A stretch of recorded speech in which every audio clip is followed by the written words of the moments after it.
Hello and welcome to another Swinging Steve's Bargain Beer Reviews. Firstly, a bit of a tribute to Dave Greenfield from the band The Stranglers.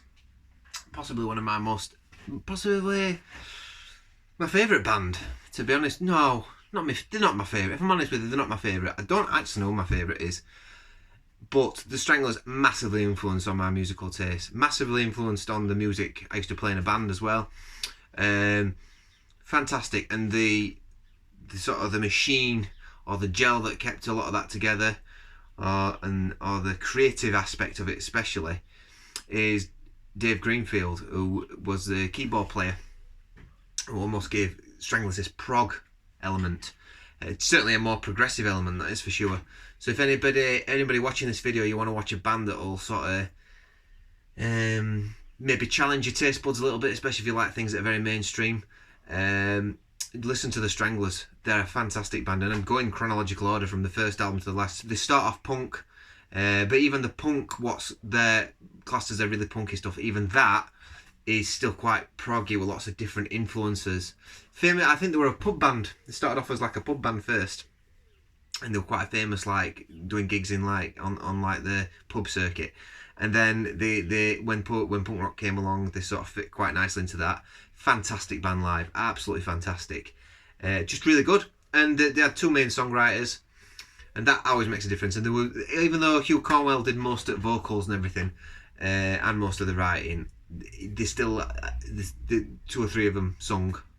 And I think that's nice. I think bands that have different vocalists give it a different dimension. Far too many bands these days, I'm afraid to say, where it's just one vocalist that sings everything, and it's tiring. You know, I think, and especially when the vocalist is very limited and they have a very overproduced sound that gets quite monotonous quickly.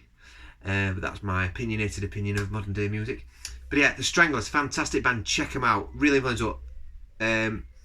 God rest your soul, Dave Greenfield, and thank you so much for bringing so much exciting music into not only the 20th century but the 21st century too. Okay, so this one's a tribute to you, Dave, and this one's Vocation Brewery, Pride and Joy. This is coming in at 5.3% American Pale Ale, £1.50 a tin in Tesco's. That's what I picked this up for when I went for the selection of the day. Got a feeling this might be £1.12 now. I think you can get this in a 4-pack with another 4-pack for £9. I might be wrong, but either way, £1.50 a can, which is very respectable, probably for the quality of... well, I've drunk this quite a long time ago now, and I remember it being pretty good. So we'll see. I love their artwork, very simple. I love the black. And to be fair, they were one of the first craft beers that went on the supermarket shelves. But this like pattern thing, I think it's like a bit of a West Yorkshire thing, I think, because it reminds me a lot of the early Magic Rock stuff as well. But anyway, Vocation Brewery, fantastic. Let's get in there. Let's just stop talking and just drink the bloody beer. You know what I mean? Yeah, so you're getting that lovely zazzy lemon coming through on that straight away. So let's see how she pours. And that's a nice golden pale ale colour. Slight orange hue to that. Lovely soapy floraliness coming from that straight away. Yeah, you're getting a nice lemon, little bit of grapefruit. Behind that, you're getting a little bit of a boost of something else, maybe like a mango. Honest brewery. I've never had a bad beer from these. Fantastic, fantastic. So you've got one finger's worth of white foamy head. It's nice and hazy, so it's not been it's not been filtered. So we've got all the gubbins in there. I don't know if it's can conditioned. I don't know if there's bits floating around the bottom. But anyway, look at that, like coming through. Isn't that just appetising? Anyway, I feel like the smells are still coming through. It's smelling really good. Let's dive in. Cheers.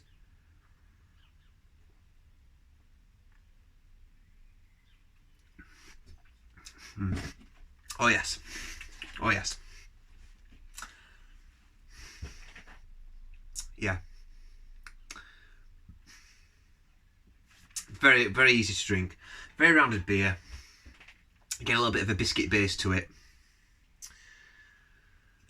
you're getting a little bit of a lingering citrus bitterness that claws at your tongue a little bit, but not too much. It's nice enough, and it makes it. Is it a dry finish? I suppose it is a little bit of a dry finish.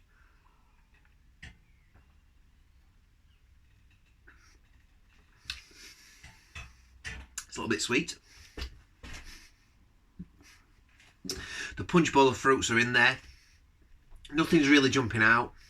On the burp, there's a little bit of grapefruit.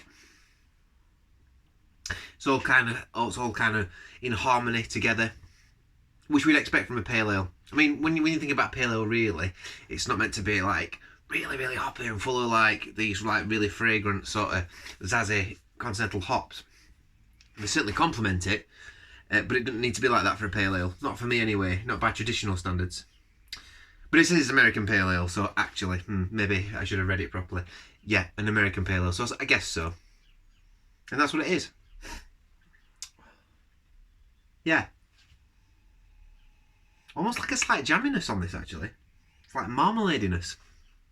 Yeah, it's a little bit of orange on there. Very reminiscent of the Centennial Ale that I drank the other day by... I might have got one left, actually. Oh, I have.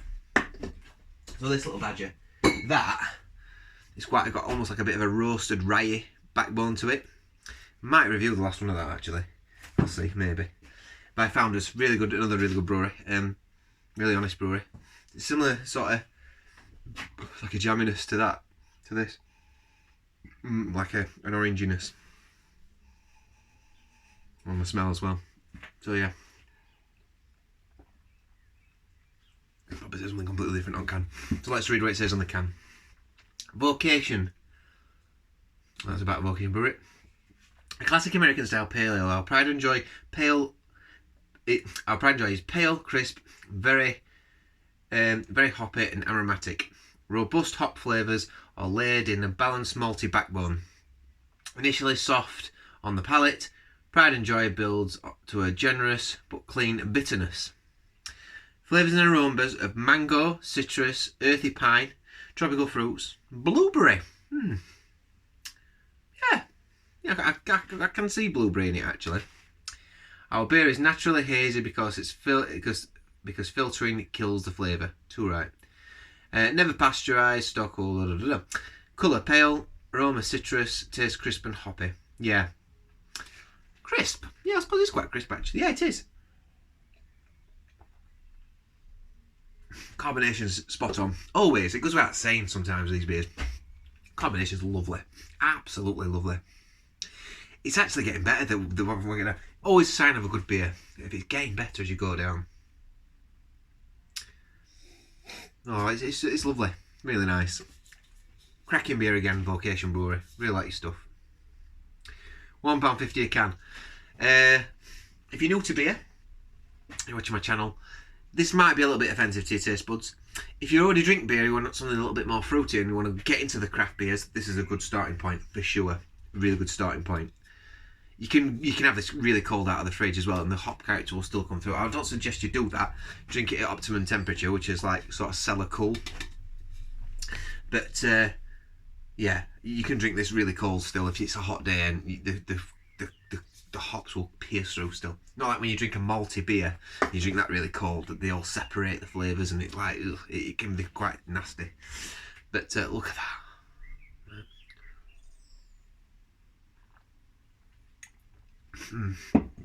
Nice body to it. Oops, where have I gone? I'm here. The pineness came through a little bit on that last drink actually. Nice body to it. Yeah, so I would give this 8.5, right in the middle of 8. So it's an excellent beer, right in the middle. 8.5 out of 10. You can't go wrong with that. That is a lovely beer. For £1.50, and they're always consistent. This is a consistent brewery. I've never had a beer that feels like it's been watered down. Though they had one last year that I weren't that keen on, and everybody else quite liked. It was that it was an orange one, orange infused, and it was a little bit thin. And that's the worst beer I've had by them, and even that wasn't bad. This Valencia, it was like a Valencia orange beer that they did. I think that were in collaboration with somebody else anyway. This is by this brewery is fantastic. So I'm not a fanboy or anything like that, and I am going to be honest with you. I support all breweries. If Foster's come out and do a really good beer that I think's really good for really good for the price and the profit margins of the beer and everything else, and I think it's decent, I will say it's decent, and I will take my hat to that brewery. But it's great to see independent breweries do really well, and I am going to say, look, go out and get this beer. Right, see you in the next one. Please subscribe if you want any more updates. I try and, at the moment, I'm updating beers every night, so I'm doing one every night, but I can't keep that up, especially when I go back to work again. But I'm making the most of it while I'm off work. I do at least try and get 1 or 2 up a week, and I will see you around next time. So take care. Bye bye.